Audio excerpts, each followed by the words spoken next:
गौरी पुत्र गणेश भगवान की जय। श्री शिवाय नमस्तुभ्यम। बोलिए श्री लक्ष्मी नारायण भगवान की जय।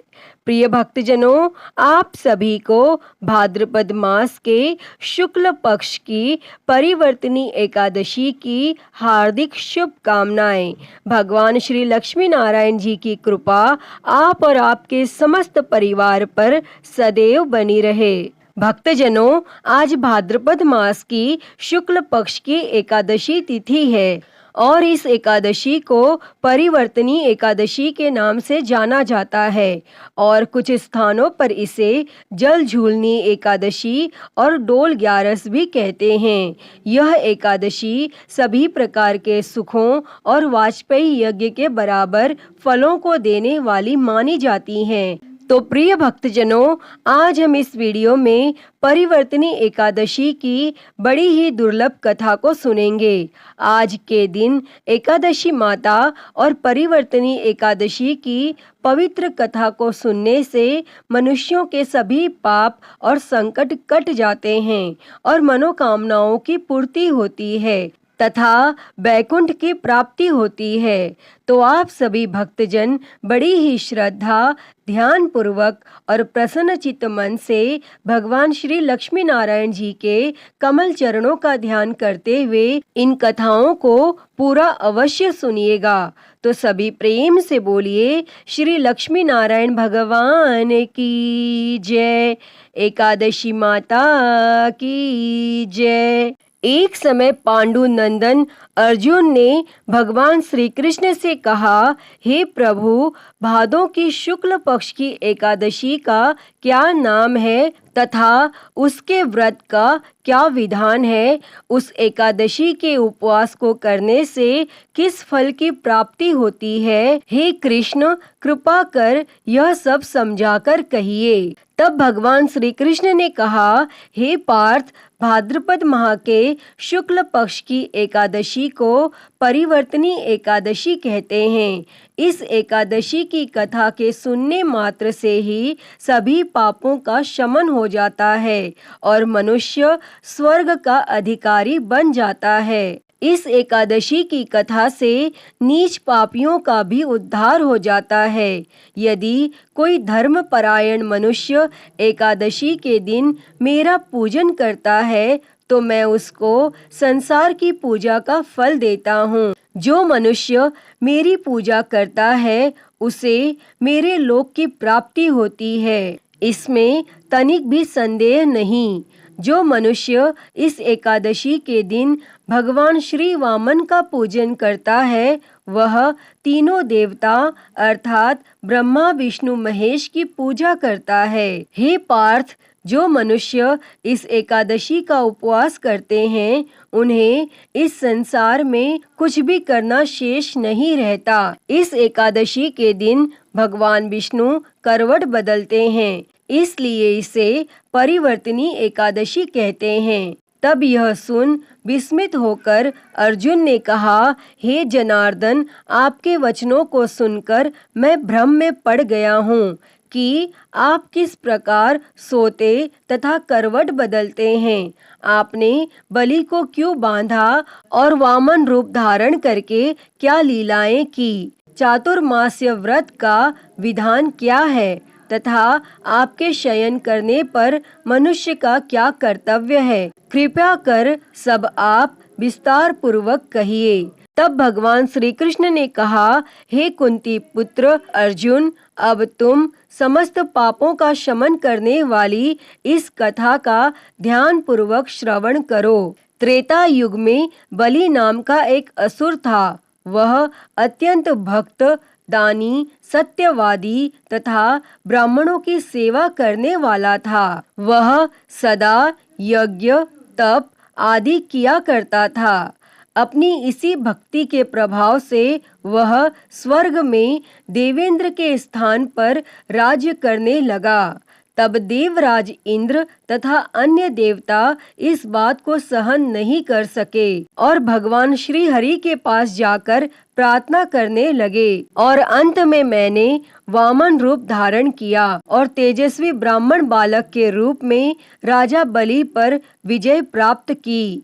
तब यह सुनकर अर्जुन ने कहा, हे लीलापति, आपने वामन रूप धारण करके उस बलि को किस प्रकार जीता? कृपा कर यह सब विस्तार पूर्वक बताइए।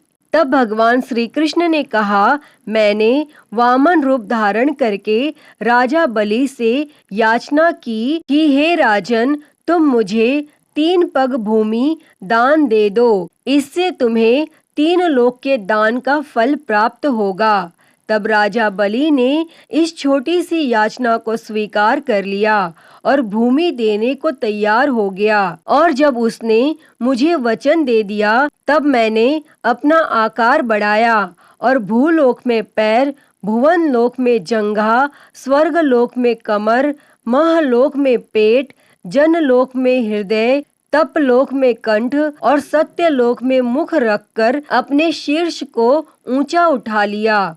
उस समय सूर्य, नक्षत्र, इंद्र तथा अन्य देवता मेरी स्तुति करने लगे। तब मैंने राजा बलि से पूछा कि हे राजन, अब मैं तीसरा पग कहाँ रखूं? और तब इतना सुनकर राजा बलि ने अपना शीर्ष नीचे कर लिया। तब मैंने अपना तीसरा पग उसके शीर्ष पर रख दिया और इस प्रकार देवताओं के हित के लिए मैंने अपने उस असुर भक्त को पाताल लोक में पहुंचा दिया। तब वह मुझसे विनती करने लगा और मैंने उससे कहा कि हे बलि, मैं सदैव तुम्हारे साथ रहूंगा। भादो के शुक्ल पक्ष की परिवर्तनी नामक एकादशी के दिन मेरी एक प्रतिमा राजा बलि के पास रहती है और एक क्षीर सागर में शेष नाग पर शयन करती रहती है। इस एकादशी को विष्णु भगवान सोते हुए करवट बदलते हैं। इस दिन त्रिलोकीनाथ श्री विष्णु भगवान की पूजा की जाती है। इसमें चावल और दही सहित चांदी का दान किया जाता है। इस दिन रात्रि को जागरण करना चाहिए और इस प्रकार उपवास करने से मनुष्य सभी पापों से मुक्त होकर स्वर्ग लोक को जाता है। जो मनुष्य पापों को नष्ट करने वाली इस एकादशी व्रत की कथा सुनते हैं, उन्हें अश्वमेघ यज्ञ के फल की प्राप्ति होती है। भक्तजनों, दान करने के उपरांत मनुष्य को अभिमान नहीं करना चाहिए। राजा बलि ने अभिमान किया और पाताल लोक को चला गया। इससे इस बात का भी बोध होता है कि अति हर कार्य की बुरी होती है। एक और अन्य कथा के अनुसार सूर्यवंश में मानधाता नामक चक्रवर्ती राजा हुए। उनके राज्य में सुख संपदा की कोई कमी नहीं थी।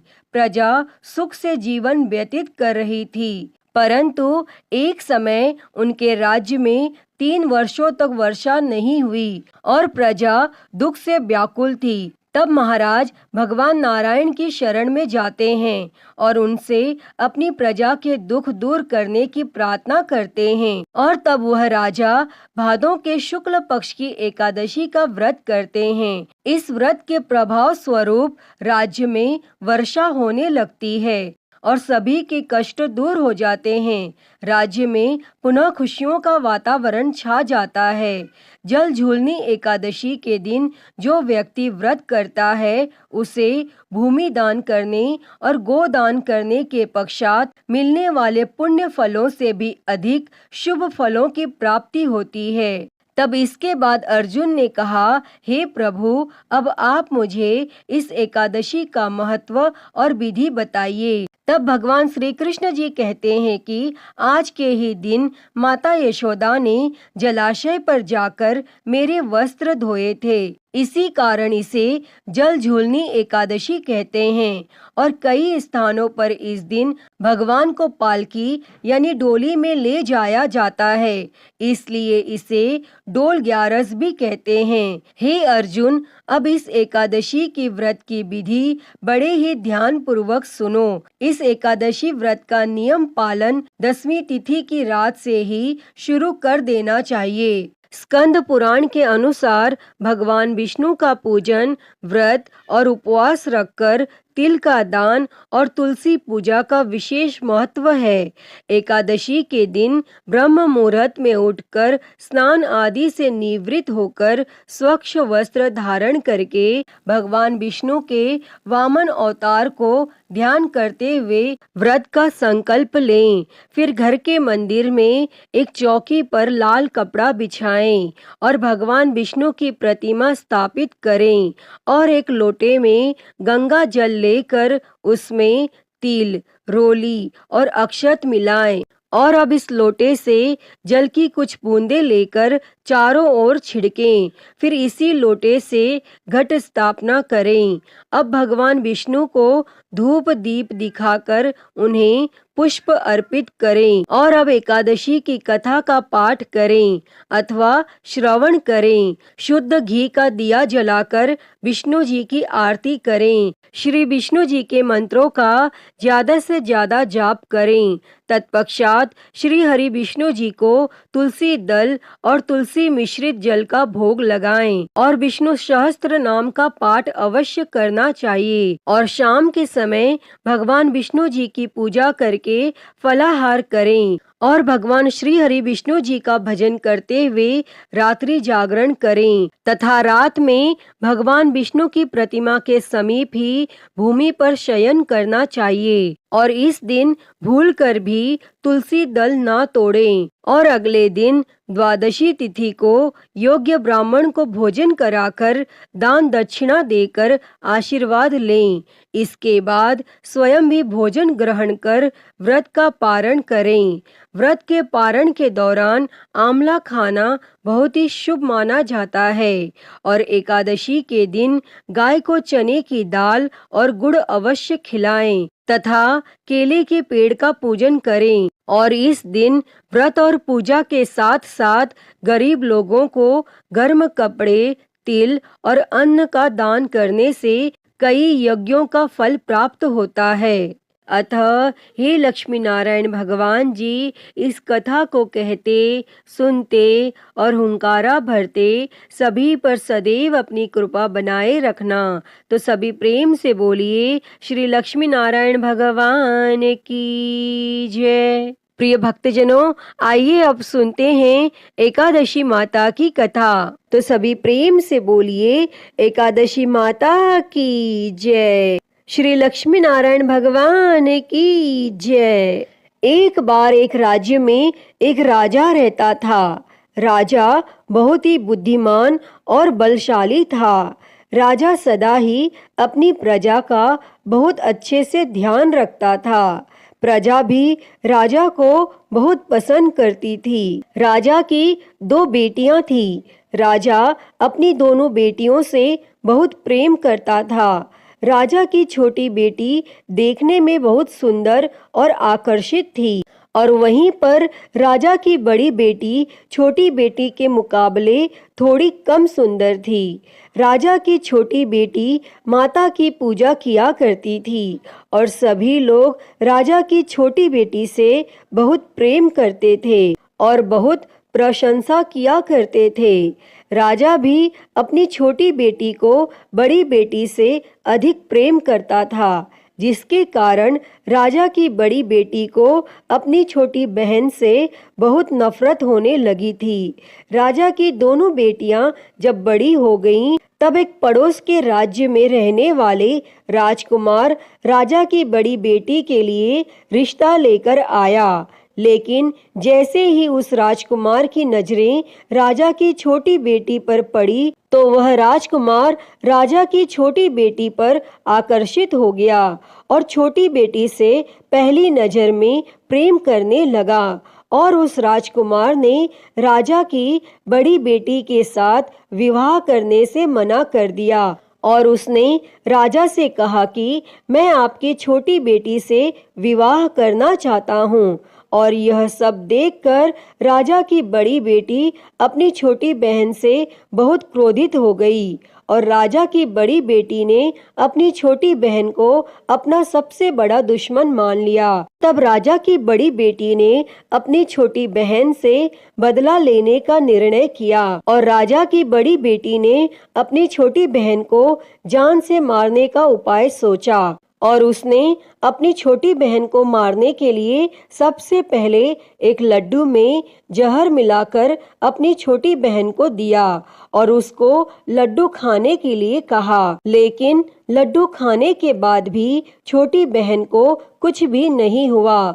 लेकिन फिर भी बड़ी बहन ने हार नहीं मानी और जब उसकी छोटी बहन रात में कमरे में सो रही थी तब उसने एक मटके में सांप रखकर उसके कमरे में छोड़ दिया। लेकिन सांप भी छोटी बहन का कुछ नहीं कर पाया। जिसके बाद बड़ी बहन ने छोटी बहन से कहा कि चलो हम लोग कुएं में से पानी भरकर लाते हैं और वह अपनी छोटी बहन को पानी भरने के बहाने कुएं के पास ले गई और उसने अपनी छोटी बहन को कुएं में धक्का दे दिया।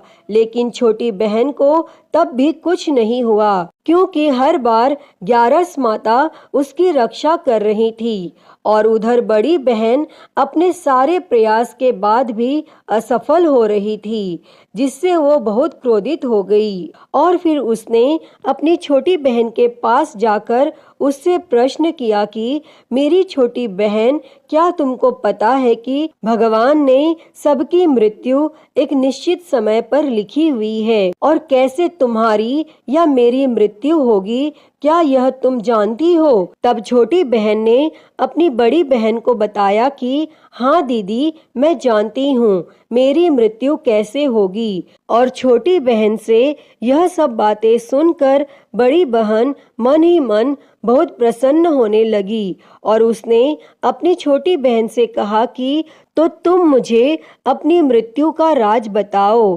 तब छोटी बहन ने अपनी बड़ी बहन से कहा कि मेरी मृत्यु तो एक तोते में है, जो तोते के गले में एक हार है, उससे मेरी मृत्यु होगी। जब कोई भी व्यक्ति तोते को मारकर उस हार को अपने गले में पहने तो मैं मूर्छित हो जाऊंगी और जैसे ही उस हार को अपने गले से उतारे तो मैं वापस से जीवित हो जाऊंगी। और फिर अपनी छोटी बहन की मृत्यु का राज जानकर बड़ी बहन बहुत खुश हुई और उसने अपनी छोटी बहन को मारने के लिए उसके पालतू तोते को ढूंढना शुरू कर दिया और छोटी बहन को इस बात का आभास हो गया था कि कोई उसकी जान लेना चाहता है, जिसके लिए वह अपने पिताजी के पास गई और उसने अपने पिताजी से कहा कि पिताजी, मेरी मृत्यु के बाद आप मुझे मत जलाइएगा,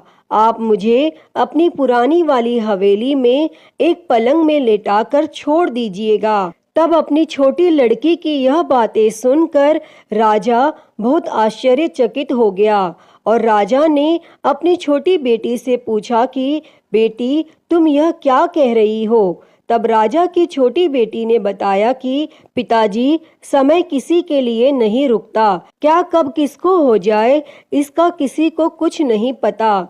फिर राजा ने अपनी छोटी बेटी से कहा कि तुम ऐसी बातें क्यों करती हो? 2-3 दिन के बाद तो तुम्हारा विवाह है। लेकिन छोटी बेटी ने अपने पिताजी को ऐसा करने पर मजबूर कर दिया और उनसे वचन ले लिया और राजा ने भी अपनी छोटी बेटी की बात स्वीकार कर ली। और 2-3 दिनों के बाद जब शादी का समय आया तब राजकुमार बारात लेकर राजा के घर आया और राजकुमार और राजा की छोटी बेटी का विवाह शुरू हो गया। और जैसे ही राजा की छोटी बेटी राजकुमार के साथ फेरे लेने लगी तो उसकी बड़ी बहन अपनी छोटी बहन के कमरे में जाकर उसके तोते को पकड़ लेती है और उसको जान से मार देती है और तोते तोते के गले में जो हार था उसको अपने गले में धारण कर लेती है और जैसे ही बड़ी बहन उस हार को अपने गले में धारण करती है तो उधर छोटी बहन 3.5 ही फेरे ले पाती है और वहीं पर बेहोश होकर गिर जाती है। जिसके बाद राजा ने बड़े बड़े हकीमों को बुलाया और अपनी छोटी बेटी का इलाज करने के लिए कहा और राजा की बात सुनकर जब वैद्य ने छोटी बेटी को देखा तो राजा को बताया कि आपकी छोटी बेटी ना तो जीवित है और ना मरी हुई, ऐसा मैं पहली बार देख रहा हूँ। तब राजा ने वैद्य और हकीम को यह बात बाहर बताने से मना कर दिया और उनको कहा कि अगर तुमने यह बात किसी को बाहर बताई तो हम तुमको फांसी दे देंगे। और राजा ने अपनी छोटी बेटी को पुराने महल में जाकर एक पलंग में लेटा दिया और वहां पर कुछ सैनिकों को तैनात कर दिया। इसके बाद राजा वापस अपने महल पर आ गया और राजा की बड़ी बेटी अपने पिताजी के पास आई और कहने लगी कि पिताजी,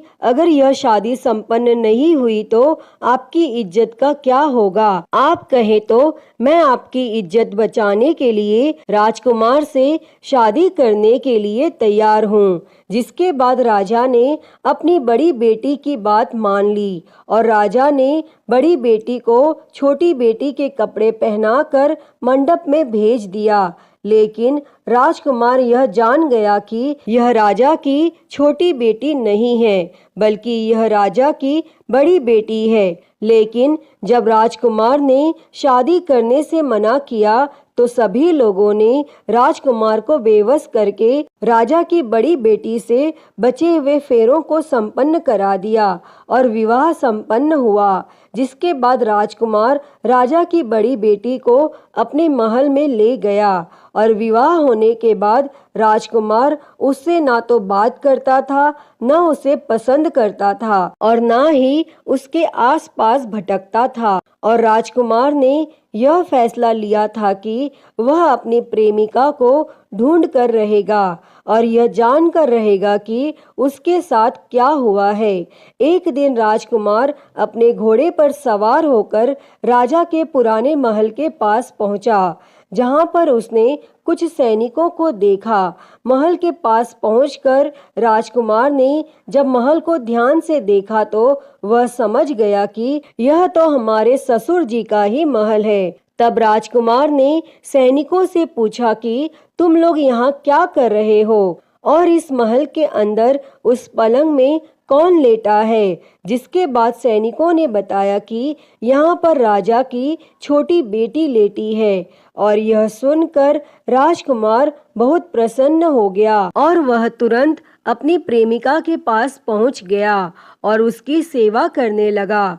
जैसे ही रात हुई तो राजा की छोटी बेटी उठकर खड़ी हो गई और राजकुमार यह देखकर बहुत खुश हो गया और उसने अपनी प्रेमिका से पूछा कि तुम यहाँ क्या कर रही हो? तुम मेरे साथ मेरे घर चलो। तब राजा की छोटी बेटी ने राजकुमार को सारी बातें बता दी कि मेरी जान एक तोते में बसती थी और मैंने यह बात सिर्फ अपनी बड़ी बहन को बताई थी और मुझे पता है कि उसने ही मुझे मारने का प्रयास किया है। उसके पास एक हार है जिसको वह सुबह पहन लेती है और रात को उतार देती है।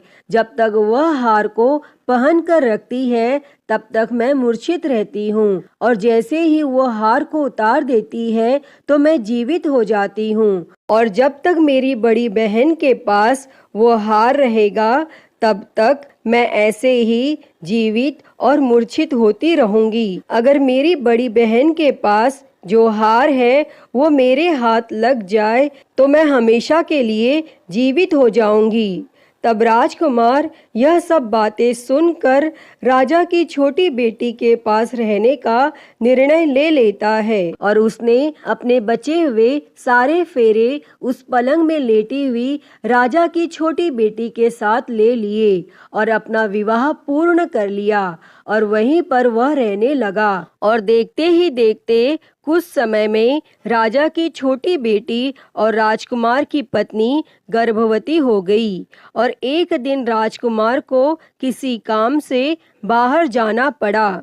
तब छोटी बहन के पेट में बहुत तेज से दर्द होने लगा, जिसके बाद उसने माता का आह्वान किया। जिसके बाद वहां माता प्रकट हुई और उन्होंने अपने भक्त के दर्द को दूर किया और एक पुत्र की प्राप्ति करवाई। तब वहीं पर अचानक से राजकुमार भी आ गया। राजकुमार ने ग्यारस माता को देखा तो वह आश्चर्यचकित हो गया और उसने तुरंत ग्यारस माता को प्रणाम किया। और ग्यारस माता ने राजकुमार से कहा, जब तुम्हारा पुत्र 5 वर्ष का हो जाए तो तुम आकर अपनी पत्नी का हार इसके गले में डाल देना।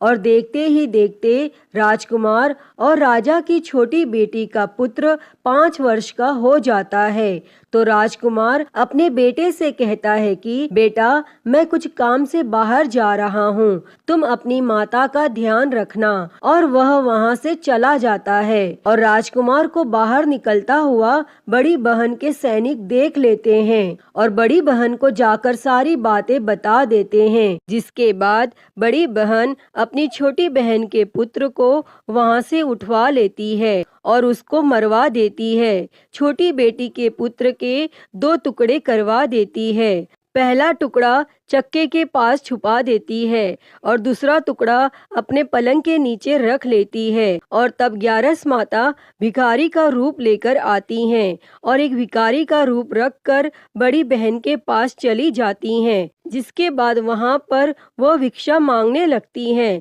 तो बड़ी बहन अपने नौकरों से कहती है कि जाकर भिक्षा दे दो। लेकिन जैसे ही नौकर ग्यारस माता को भिक्षा देने के लिए आते हैं तो माता उन्हें मना कर देती है और कहती है कि मैं तुम्हारी महारानी से ही भिक्षा लूंगी। जिसके बाद बड़ी बहन स्वयं ही भिक्षा देने के लिए माता के पास आती है। तब माता एक बिल्ली का रूप लेकर उसके कमरे में चली जाती है और वहां पर छोटी बेटी के पुत्र के 2 टुकड़े को आपस में जोड़ देती हैं और उसे जीवित कर देती हैं और फिर उसे वहां से ले जाती हैं। तब राजकुमार अपने बेटे को लेकर अपनी पत्नी के पास जाता है और उसे कहता है कि तुम इसका ध्यान रखना। अगर तुम इस बच्चे का अच्छे से ध्यान रखोगी तो मैं तुमसे बात करूंगा। और एक दिन राजकुमार अपने बेटे से कहता है कि तुम अपनी माता से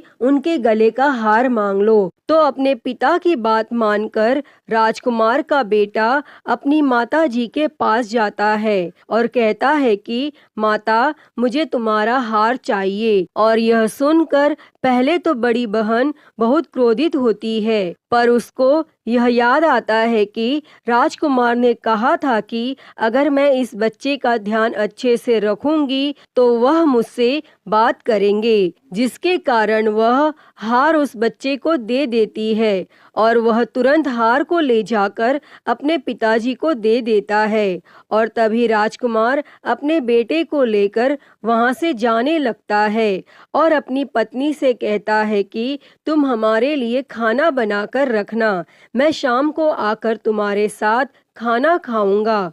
और वह अपने बेटे को लेकर वहां से चला जाता है और उसके बाद वह राजा के पास जाता है और उनको सारी बातें बता देता है। तब राजा अपनी बड़ी बेटी की यह करतूत सुनकर बहुत क्रोधित होते हैं और अपनी परवरिश पर ही दोष देने लगते हैं। राजकुमार को अपनी छोटी बेटी के साथ रहने के लिए आदेश दे देते हैं और इस प्रकार ग्यारस माता की कृपा से राजकुमार और राजा की छोटी बेटी सुखपूर्वक रहने लगते हैं। अतः हे ग्यारस माता, इस कथा को कहते, सुनते और हुंकारा भरते सब पर अपनी कृपा करना। सभी के जीवन से दुखों को दूर कर सभी के जीवन में सुख और समृद्धि देना। तो सभी प्रेम से बोलिए एकादशी माता की जय, श्री लक्ष्मी नारायण भगवान की जय, श्री उमापति महादेव की जय। प्रिय भक्तजनों, तो मैं उम्मीद करती हूँ कि आपको आज की यह कथा पसंद आई होगी और अगर वीडियो अच्छी लगी हो तो इसे लाइक करें, ज़्यादा से ज़्यादा शेयर करें और कमेंट बॉक्स में 11 माता की जय लिखना ना भूलें और हरिहर भक्ति चैनल को सब्सक्राइब कर नोटिफिकेशन बेल को ज़रूर ऑन कर लें। हर हर महादेव। धन्यवाद।